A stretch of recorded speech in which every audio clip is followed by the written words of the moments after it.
Për të qenë ashtu si duhet hecim në hapat e pejgamberit sallallahu alajhi wasallam.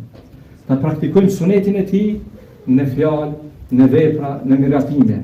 Për çfarë arsye? Çdo gjë që ka thënë pejgamberi sallallahu alajhi wasallam, çdo gjë që ka porositur pejgamberi sallallahu alajhi wasallam, çdo gjë që ka miratu ai sallallahu alajhi wasallam është pjesë e shpalljes. Për këtë ka dëshmuar Allahu azza wa jalla në Kur'an ku thotë: "Wa ma yantiqu 'anil hawa in huwa illa wahyun yuha." Më të vërtetë, ai Muhamedi nuk flet nga mendja ati, nga koka ati.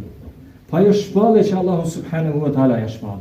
Për këtë arsye, kur ne i bazohem në fjalën e Allahut, pastaj në fjalën e Resulullahit sallallahu alaihi wasallam, kur nuk do të jemi të humbur.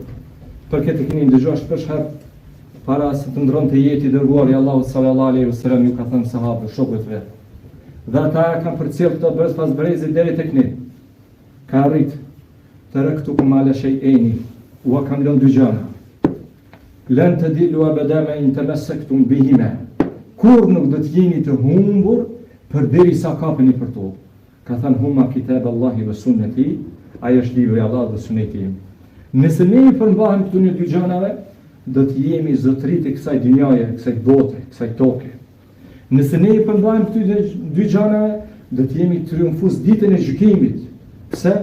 Sepse Allah azza wa jall kur thot një fjalë ose përmendet një premtim i tij në Kur'an, premtimi i tij është hak.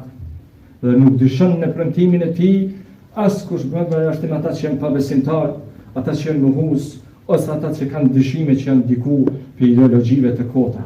Përndryshe, ai që beson Allahun e beson pejgamberin sa ditën e gjykimit nuk dyshon në premtimin e Allahut dhe në premtimin e Resulullahit sallallahu alaihi wasallam.